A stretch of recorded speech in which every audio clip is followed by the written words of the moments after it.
Hello friends, स्वागत है आपका हमारे YouTube channel first step academy पर। जैसा कि आप देख रहे हैं हमारे प्रीवियस वीडियो में 3 टॉपिक हमारे कंप्लीट हो चुके हैं। साइंस का लेक्चर कंटिन्यू चालू है।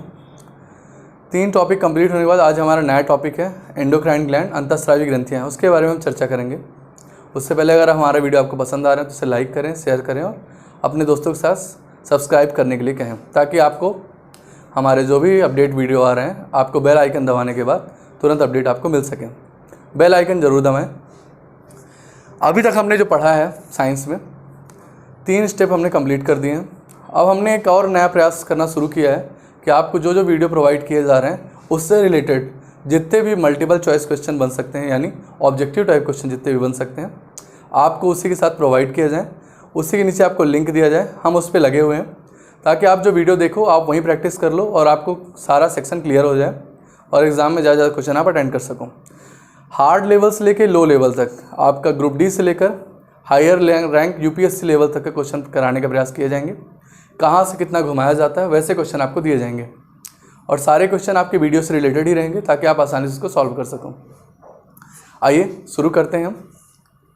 आज का टॉपिक हमारा अंतःस्रावी ग्रंथियाँ, एंडोक्राइन ग्लैंड। अंतःस्रावी ग्रंथियों के बारे में हमको यहाँ पढ़ना है। कौन कौन सी ग्रंथियाँ आपको पढ़ाई जाएंगी, आपको एक स्ट्रक्चर दिख रहा होगा, फिगर बनाया गया। सबसे पहले हम बात करेंगे पीयूष ग्रंथि की। हाइपोथैलेमस हमारे माइंड का, ब्रेन का एक पार्ट होता है, उसके नीचे पीयूष ग्रंथि होती है जो कि मास्टर ग्लैंड कहलाती है। पहले हम इसकी चर्चा करेंगे। फिर हम पढ़ेंगे, आपको थायराइड ग्रंथि के बारे में बताएंगे। थायराइड ग्रंथि के बारे में चर्चा करने के बाद थाइमस ग्लैंड बताई जाएगी। यहाँ आपको दिख रहा होगा पैनक्रियाज, अग्नाशय। इसके बारे में चर्चा हमने कर ली है पहले प्रीवियस वीडियो में लीवर के साथ। पर ध्यान रखने वाली बात यह है कि ये जो पैनक्रियाज मिक्सचर ग्लैंड है, अंतःस्रावी बाह्यस्रावी ग्रंथि दोनों का ये कार्य करती है, इसलिए यहाँ मैंने इसको मेंशन कर दिया। एड्रेनल ग्लैंड ये 2 होती हैं, आपको दिख रही होंगी वृक्क के ऊपर, किडनी के ऊपर 2 ग्लैंड दिख रही हैं। एड्रेनल ग्लैंड की चर्चा करेंगे। फिर उसके बाद पीनियल ग्लैंड आपको दिख रही है, पीनियल की चर्चा हम करेंगे। यानी सारी ग्रंथियों को अपन चर्चा करेंगे। थायराइड के साथ पैराथायराइड भी होती है, इससे भी एग्जाम में प्रश्न बनते हैं, तो मैं आपको डिटेल में इसके बारे में भी यहाँ बताऊंगा। तो सारी ग्रंथियों को हम क्लियर करेंगे। उससे पहले हम कुछ बेसिक जानकारी ले लेते हैं ग्लैंड्स के बारे में, क्या क्या क्वेश्चन बनते हैं, कैसे बनते हैं। तो पहला प्रश्न आता है ग्रंथियाँ होती क्या हैं। तो जो ग्रंथियाँ होती हैं यह कोशिकाओं अर्थात सेल्स का समूह या ग्रुप होता है, जिनका प्रमुख कार्य हार्मोन की सहायता से, अर्थात ग्रंथियों के द्वारा जो रासायनिक पदार्थ निकलता है बॉडी में उसे हार्मोन कहते हैं हम। हार्मोन की सहायता से शरीर का वृद्धि और विकास करना, शरीर का वृद्धि और विकास करने का इनका प्रमुख कार्य होता है। साथ में हानिकारक जीवाणु और विषाणु से या रोगों से सुरक्षा प्रदान करना, ये हमारे अंतःस्रावी ग्रंथियों का प्रमुख कार्य होता है। यानी शरीर का वृद्धि और विकास करने में हेल्प करता है और हमारे शरीर में विभिन्न प्रकार के जो रोग होते हैं, हमें विभिन्न प्रकार की बीमारियों से सुरक्षा प्रदान करने का कार्य अंतःस्रावी ग्रंथियों के द्वारा किया जाता है। उसकी चर्चा हमें करनी है। ये ग्रंथियों के प्रमुख कार्य आपको मैंने बताया। अब ये मुख्यतः कार्य अंतःस्रावी ग्रंथियों का है। बाह्यस्रावी ग्रंथियों के बारे में मैंने आपको बताया था कि मनुष्य के शरीर में 2 बाह्यस्रावी ग्रंथि हैं, एक ये अग्नाशय पैनक्रियाज और दूसरा यकृत, लीवर। ठीक है, अर्थात इसको हम सही ढंग से आपको समझाएं या बताएं तो 2 प्रकार की मानव शरीर में ग्रंथियां पाई जाती हैं, जिन्हें क्रमशः अंतःस्रावी और बाह्यस्रावी ग्रंथि कहते हैं। इसे कहते हैं हम एंडोक्राइन, इसे हम बोलते हैं एक्सोक्राइन ग्लैंड्स। एंडोक्राइन ग्लैंड्स के बारे में मैंने आपको बताया। हमें इसके अंतर्गत कौन कौन सी ग्रंथि पढ़ेंगे, हम पढ़ेंगे इसमें पीयूष ग्रंथि, पिट्यूटरी ग्लैंड, फिर हम पढ़ेंगे थाइमस ग्रंथि, थाइमस ग्लैंड ये आपको दिख रही होगी, फिर हम पढ़ेंगे थायराइड ग्लैंड। थायराइड ग्रंथि को बोलते हैं अवर 2।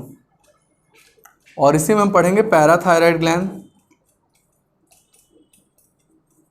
इसे बोलते हैं परा अवर 2। आपको दिख रही है थायराइड और अवर 2। फिर हम पढ़ेंगे एड्रिनल ग्लैंड, इसे हम बोलते हैं अधिवृक्क।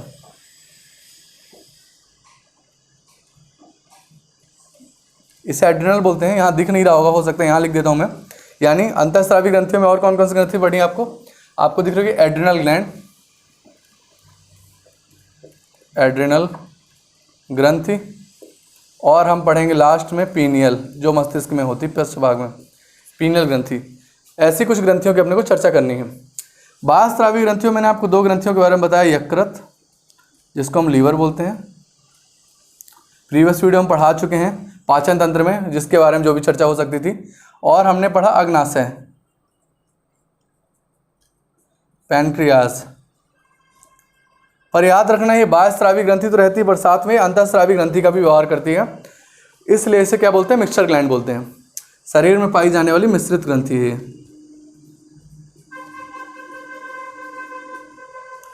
ठीक है, तो आपके शरीर में 2 प्रकार की ग्रंथियां होती है, अंतःस्रावी, बाह्यस्रावी, जिसे अगर हमसे एंडोक्राइन एक्सोक्राइन ग्लैंड कहा जाता है। अंतःस्रावी ग्रंथियों का मैंने फिगर यहाँ बनाया हुआ है, और एक्सोक्राइन ग्लैंड के बारे में आपको पहले बता चुका हूँ। आप उसके लिए प्रीवियस वीडियो में जा सकते हैं।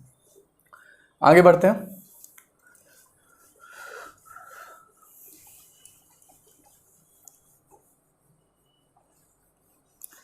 अब प्रश्न बनता है, अंतःस्रावी ग्रंथियां जो होती हैं यानी होते क्या हैं, यानी क्वेश्चन आता है विज्ञान की इस शाखा, यानी विज्ञान की जिस शाखा के अंतर्गत इन ग्रंथियों का अध्ययन करते हैं, जिसके बारे में हम पढ़ेंगे, उसको क्या कहते हैं। तो विज्ञान की शाखा यानी साइंस की कौन सी ब्रांच है जिसके अंतर्गत हम अंतःस्रावी ग्रंथियों की चर्चा करते हैं, उसका नाम है एंडोक्रिनोलॉजी।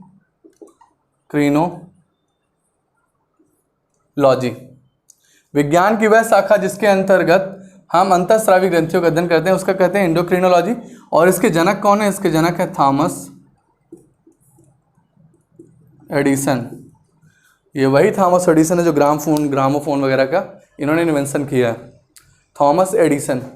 ठीक है, इन्हें फादर ऑफ एंडोक्रिनोलॉजी या फादर ऑफ एंडोक्रिनोलॉजी कहा जाता है।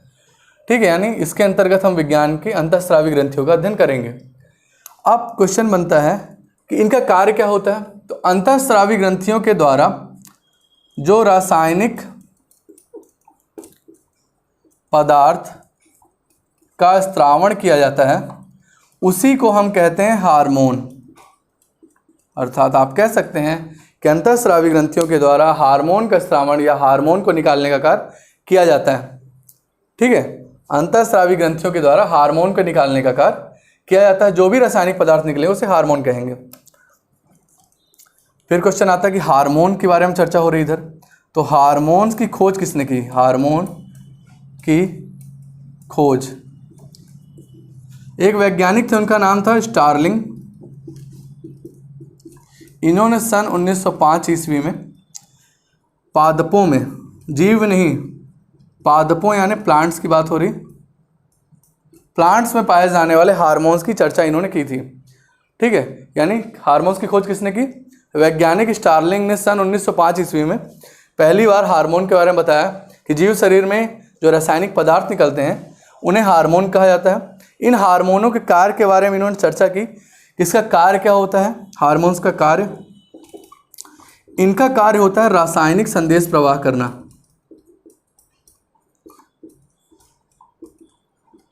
रासायनिक संदेश, केमिकल मैसेज, रासायनिक संदेश का प्रवाह करना और जीव शरीर में होने वाली क्रियाओं को यहाँ से मैसेज मस्तिष्क तक ले आना, मस्तिष्क से पूरे बॉडी तक पहुँचाना, और बॉडी पार्ट को क्या ज़रूरत है, किस समय किस कंडीशन की आवश्यकता है, वो सारी कंडीशन बनाने का कार्य कौन करता है, हार्मोन, ताकि मैसेज कंटिन्यू पूरी बॉडी में सर्कुलेट हो सके। फिर पूछा था इनके रासायनिक संगठन का निर्माण कैसे होता है। इनके रासायनिक संगठन में निर्माण कौन कौन सी चीज़ों से मिलकर होता है, तो आपको बताना है इसका निर्माण, यानी हार्मोन का निर्माण कार्बोहाइड्रेट प्रोटीन और वसा से होता है, फैट से होता है। ये तीनों जो यौगिक हैं मिलके बनाते हैं क्या, आपका हार्मोन का निर्माण करते हैं। ये तीनों कंपोनेंट मिल जाते हैं तब बनता है जाके आपका हार्मोन। हार्मोन्स का कार्य क्या होता है, रासायनिक संदेश का प्रवाह करना। हार्मोन्स की खोज किसने की थी, वैज्ञानिक स्टार्लिंग ने खोज की थी।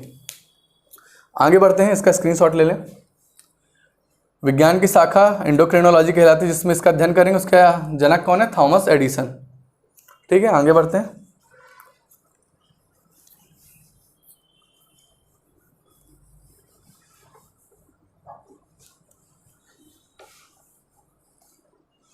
अब हम यहां बात कर रहे हैं अंतःस्रावी ग्रंथियों की। तो एक बेसिक सा प्रश्न बन सकता है कभी कभी कि अंतःस्रावी बाह्यस्रावी ग्रंथियों में अंतर क्या होता है। तो जो अंतःस्रावी ग्रंथियां होती हैं और बाह्यस्रावी,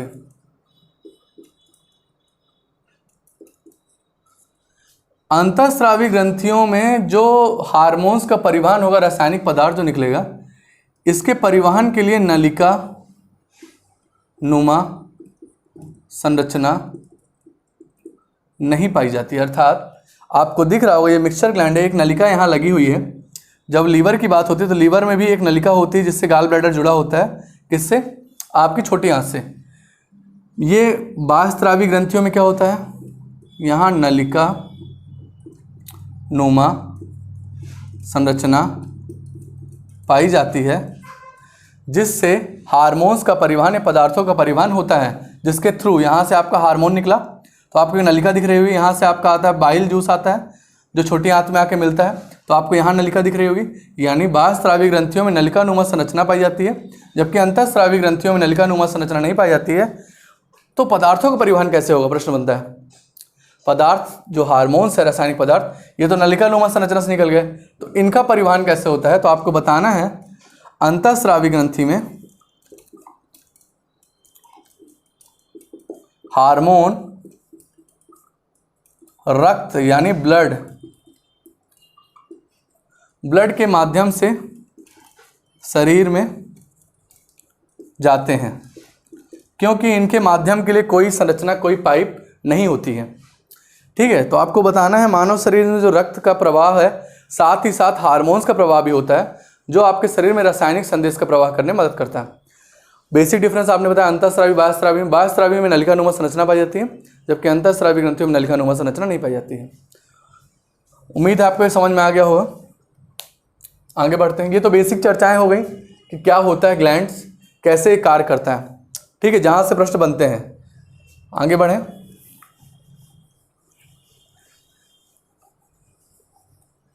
सबसे पहली ग्लैंड शुरू करते हैं हम लोग अंतःस्रावी ग्रंथियों में।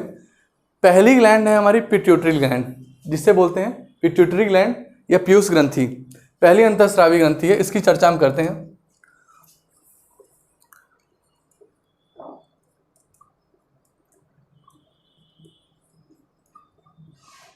इसे हम बोलते हैं क्या, पीयूष ग्रंथि। ठीक है, पीयूष ग्रंथि की हम यहां चर्चा कर रहे हैं। इसी पीयूष ग्रंथि का नाम है, एक अन्य नाम से जाना जाता है, इसे बोलते हैं हम हाइपोफाइसिस। इसी को हाइपोफाइसिस भी कहा जाता है। और हाइपोफाइसिस क्यों कहा जाता है, आपको यहाँ एक संरचना दिख रही होगी हाइपोथैलेमस। ये हाइपोथैलेमस के जस्ट नीचे पाई जाती है, यानी हाइपोथैलेमस के नीचे होने के कारण इसका नाम क्या है, हाइपोफाइसिस। जब हाइपोफाइसिस इसलिए कहा जाता है क्योंकि जो मस्तिष्क की एक संरचना है, अग्र मस्तिष्क की संरचना हाइपोथैलेमस, इसे कहा जाता है मास्टर ऑफ मास्टर ग्लैंड, इसे कहा जाता है मास्टर ग्लैंड। तो आपको समझना है, इसके मैं ब्रेन में जब हम पहुंचेंगे डिटेल्स समझाएंगे। पीयूष ग्रंथि हाइपोथैलेमस के नीचे पाई जाती है, इस कारण से इसे क्या कहा जाता है, हाइपोफाइसिस के नाम से जाना जाता है। ठीक है, आगे बढ़ते हैं। अब पूछा जाता है कि पीयूष ग्रंथि की कुछ बेसिक चर्चा है। इसकी स्थिति कहाँ है, ये स्थित कहाँ है, तो आपको बताना है यह मस्तिष्क में हाइपोथैलेमस के नीचे स्थित है। फिर पूछा जाता है इसका भार कितना होता है, भार, तो इसका भार है 0.5 से 0.6 ग्राम। फिर पूछा जाता है इसका आकार कैसा होता है, तो इसका आकार होता है मटर के दाने के समान। फिर पूछा जाता है इसका रंग कैसा होता है,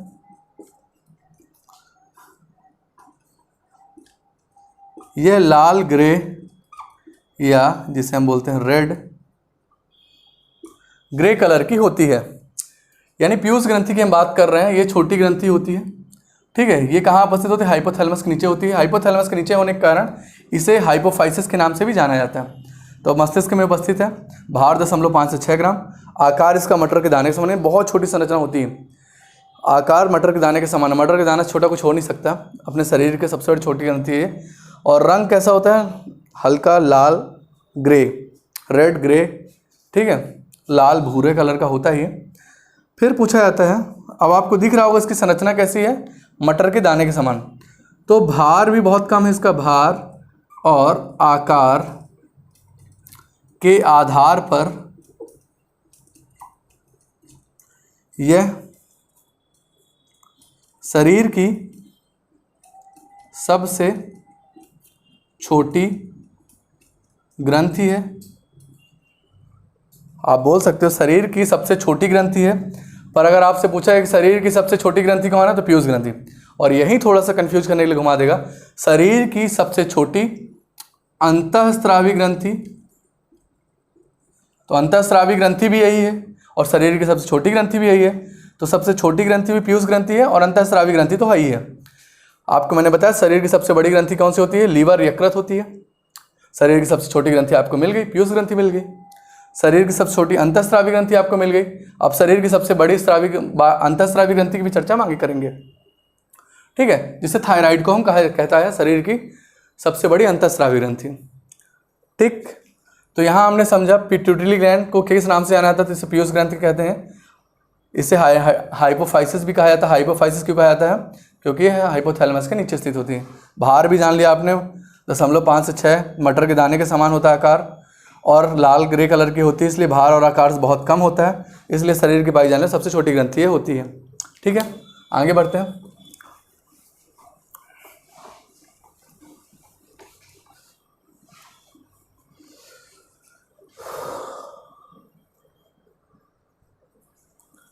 आगे चर्चा करते हैं। पीयूष ग्रंथि आपने बताया मटर के दाने के प्रकार की होती है और इसे कार्य के आधार पर शरीर का मास्टर ग्लैंड कहा जाता है। मास्टर ग्लैंड, इसे कहते हैं मास्टर ग्रंथि। शरीर में पाई जाने वाली मास्टर ग्रंथि से कहते हैं। मास्टर ग्रंथि क्यों कहते हैं, क्योंकि यह अपने अंदर से निकलने वाले हार्मोन के कार्यों को नियंत्रित करता है, साथ में शरीर की अन्य अंतःस्रावी ग्रंथियों के कार्यों को नियंत्रित करता है। कौन नियंत्रित कर रहा है, पीयूष ग्रंथि। पीयूष ग्रंथि आपको समझ में आ रहा, मस्तिष्क में तो स्थित होती है, ठीक है। यह अपने अंदर से निकलने वाले हार्मोन जो होते हैं उसको भी कंट्रोल करती है, साथ में जितनी भी ग्लैंड्स हैं इनके अंदर से भी निकलने वाले हार्मोन्स के कार्यों को भी कंट्रोल करती है। तो ये पूरा एक प्रिंसिपल है जो कंट्रोल करने वाला सेंट्रल सिस्टम है, इसलिए इसे मास्टर कहा जाता है। इसका मास्टर को कंट्रोल करता है, जो पूरी बॉडी को कंट्रोल करता है, इस कारण से मास्टर ग्लैंड कहा जाता है या मास्टर ग्रंथि कहा जाता है, क्योंकि सभी अन्य ग्रंथियों के निकलने वाले कार्यों को नियंत्रित करता है। आगे बढ़ते हैं।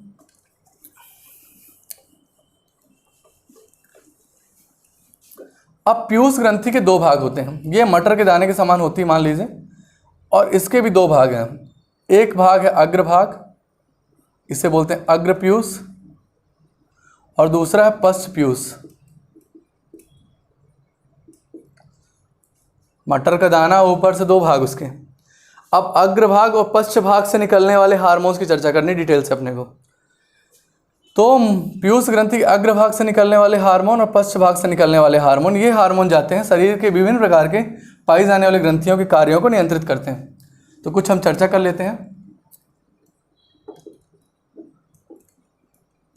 पिट्यूटरी ग्लैंड है आपकी ये,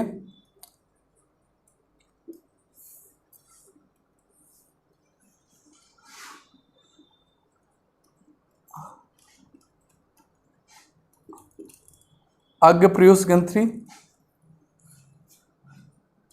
पश्च पीयूष ग्रंथि, इसे बोलते हैं हम एडिनो। अग्र, इसे बोलते हैं न्यूरो। आपको एक नाम मैंने बताया था पीयूष ग्रंथि का, उसका अन्य नाम क्या है? हाइपोफाइसिस। तो यहाँ आपको बताना है हाइपोफाइसिस,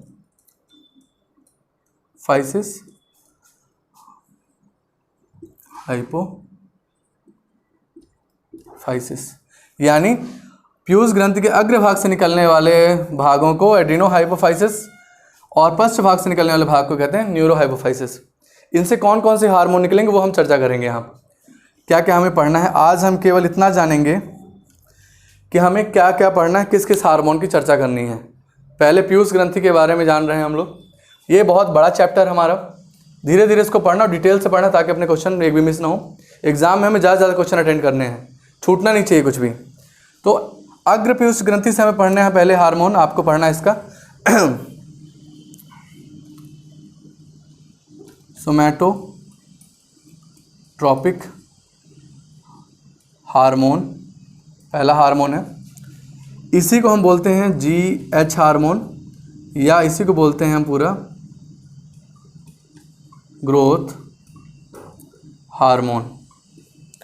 पहला हार्मोन हमें पढ़ा सोमैटोट्रॉपिक हार्मोन, जो अग्रभाग से निकलता है, इसे ग्रोथ हार्मोन के नाम से जानते हैं। शरीर के वृद्धि और विकास करने से संबंधित होता है। इसी हार्मोन के निकलने से शरीर की हाइट बढ़ती है, हाइट कम होती, बौनापन होता है, अग्रनिकायता होती, महाकायता होती, शरीर का विकास होता है। किस हार्मोन का? सोमैटोट्रॉपिक हार्मोन। दूसरा हार्मोन हमें पढ़ना है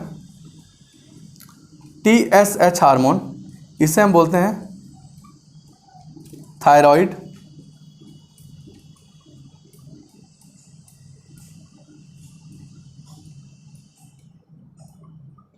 थायराइड स्टिमुलेटिंग हार्मोन, यानी थायराइड ग्रंथि के जो हार्मोन निकलता है थायरॉक्सिन हार्मोन, उसके कार्यों को कंट्रोल करने का काम कौन करता है? TSH hormone. फिर अगला पढ़ना हमें ACTH, इसे बोलते हैं एड्रीनो कॉर्टिकोट्रॉपिक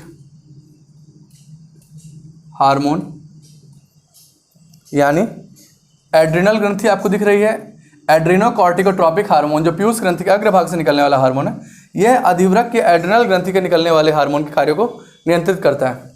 ठीक है, इसके 2 पार्ट होते हैं, कॉर्टेक्स और मेड्यूला। एड्रिनल कॉर्टेक्स और मेड्यूला दोनों के कार्यों से जो हार्मोन निकलते हैं सारे कंट्रोल करने का कार्य पीयूष ग्रंथि द्वारा किया जाता है। फिर हमें पढ़ना है FSH हार्मोन,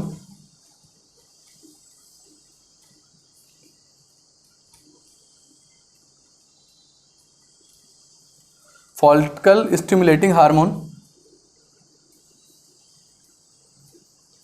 ठीक है, फॉलिकल ट्यूब जो पाई जाती है, गैफ्रियन पुटिकाओं का निर्माण होता है, उनके बारे में चर्चा करनी है अपने को यहाँ। फिर हम पढ़ेंगे LH हार्मोन,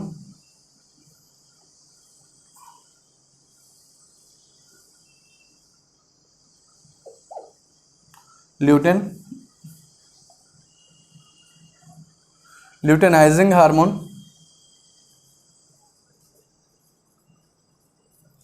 ल्यूटेनाइजिंग हार्मोन पढ़ने के बाद अब हम अगले पढ़ेंगे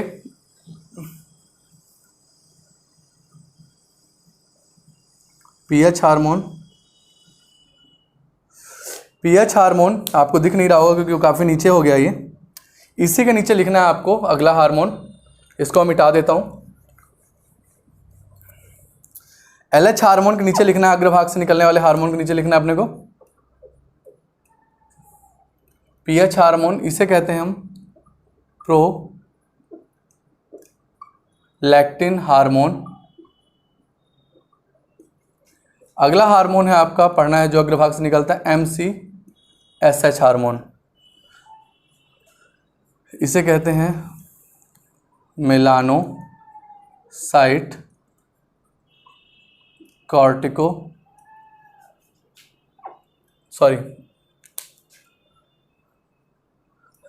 मेलानोसाइट स्टिमुलेटिंग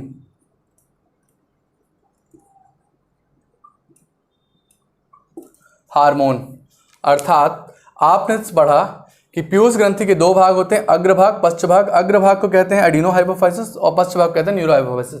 एडिनो हाइपोफाइसिस से अग्रभाग से निकलने वाले जो हार्मोन है, जो विभिन्न प्रकार के ग्रंथियों के शरीर में पाए जाने वाले ग्रंथियों के कार्यों को नियंत्रित करते हैं, उन हार्मोनों को हमको पढ़ना है। पहला हमने पढ़ा ग्रोथ हार्मोन या सोमैटोट्रोपिक हार्मोन के बारे में, इसके बारे में हम चर्चा करेंगे। दूसरा हार्मोन जो अग्रभाग से निकलता है, TSH थायराइड ग्रंथि को कंट्रोल करने वाला हार्मोन। ACTH एड्रेनोकॉर्टिकोट्रोपिक हार्मोन, अधिवृक्क हार्मोन या एड्रेनल ग्रंथि को कंट्रोल करने वाला हार्मोन। FSH फॉलिकल ट्यूब जो है उसके बारे में चर्चा करेंगे हम। LH ल्यूटेनाइजिंग हार्मोन, ये शरीर के संबंधित मानव शरीर पुरुष विकास हार्मोन जो भी क्रियाएं होती हैं उसकी चर्चा करेंगे हम यहाँ।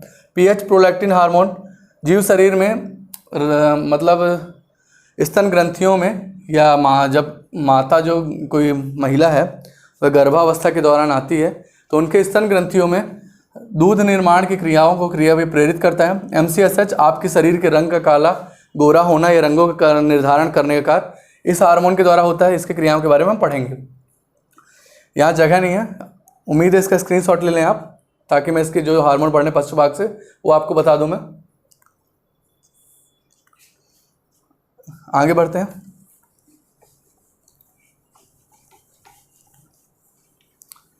शरीर में पश्च भाग से निकलने वाले हार्मोन, पश्च पीयूष ग्रंथि, न्यूरो हाइपोफाइसिस। न्यूरो हाइपोफाइसिस से जो हार्मोन निकलते हैं वो बता देता हूँ क्या क्या हम पढ़ेंगे इसके अंतर्गत। पहला हम इसमें पढ़ेंगे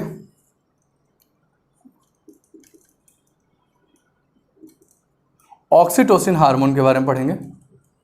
बहुत इंपॉर्टेंट हार्मोन है। इसके बारे में पहले मैंने आपको कार्बोहाइड्रेट का टॉपिक पढ़ा रहा था, दूध, तो दूध के बारे में समझाया था। कृत्रिम आज के समय वर्तमान समय में कृत्रिम रूप से फलों और सब्जियों को पकाने के लिए भी इसका प्रयोग किया जाता है।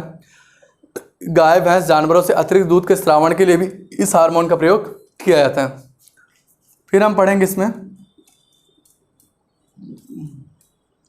वैसोप्रेसिन हार्मोन, इसी को बोलते हैं ADH, एंटी ड्यूरेटिक हार्मोन के नाम से इसे जाना जाता है। वैसोप्रेसिन के बारे में चर्चा करेंगे क्योंकि हमारे शरीर में एक प्रकार की मधुमेह या आप जिसे बोलते हो डायबिटीज़ की कंडीशन जनरेट करता है। आपके किडनी का वर्क फंक्शन प्रभावित करता है। अल्प स्त्रावण या अधिक स्त्रावण, इस हार्मोन की हम चर्चा करेंगे, वैसोप्रेसिन की। तो आपने जाना अग्रभाग और पश्च भाग से निकलने वाले पीयूष ग्रंथियों के हार्मोन के नाम। अगला वीडियो हमारा जो आएगा हम पीयूष ग्रंथि के बारे में डिटेल्स चर्चा करेंगे। अगर वीडियो आपको पसंद आया तो लाइक करें, शेयर करें, सब्सक्राइब करें। Thank you.